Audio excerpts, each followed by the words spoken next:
Even seasoned veterans like Lewis Hamilton were pushed to their limits last season. Last year's British Grand Prix raised a few eyebrows when Lewis Hamilton revealed that he had spent Friday morning in his Mercedes team's simulator.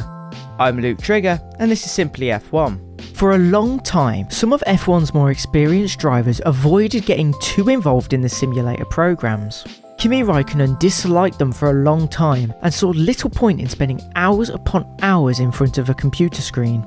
While Hamilton did his best over the years, he understood that simulators would never be able to replace real-world testing. You can go and do a sim day, and the sim is not in the right place it's supposed to be. He said at one point last year, the grip level's not right, or the wind effect is not right, or the thermal deg is set wrong, so you can come away with bogus numbers.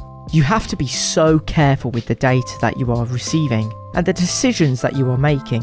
However, being conscious of the limit is not the same as being completely opposed to them, and it was intriguing to watch how much more Hamilton threw himself into the simulator program last year. Meanwhile, you can throw yourself into the cool community of our Simply F1 Discord server, where you can chat with members who share the same passion for F1 as you do. You can find the link down in the description. Don't forget to subscribe for more F1 content.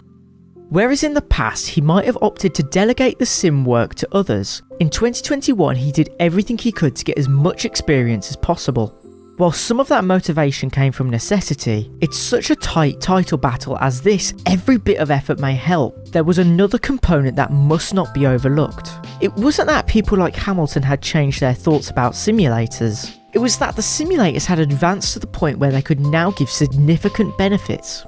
As Mercedes technical director Mike Elliott explains, I think as those tools get better and better and they get close to being a closer and closer match to reality, they become more and more useful to the drivers. They stop seeing them as a toy at the worst end of it, to something that's a genuine engineering tool that they can use to get a head start for the race weekend.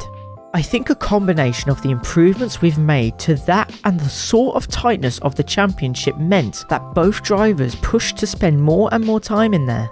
It's certainly no coincidence that McLaren has put an improved sim at the top of its build list alongside a new wind tunnel, while Ferrari has invested in an all-new facility at Maranello that should be available for the start of this season. For Ferrari team boss Mattia Binotto, there is absolutely no doubt that if the drivers can be won over on the value of the sim, then having a top-notch facility was now essential for any team that wanted to win. And it appears that there is a cycle at play here. The better the simulator, the more eager the drivers are to work in it, and the better the results. Are you a fan of sim racing? Do you participate in any sim racing events? Do you see sim drivers getting to the point where they could fight with F1 drivers? Let us know down in the comments below, and be sure to like and subscribe if you enjoyed. Thanks for watching, and ta-ra.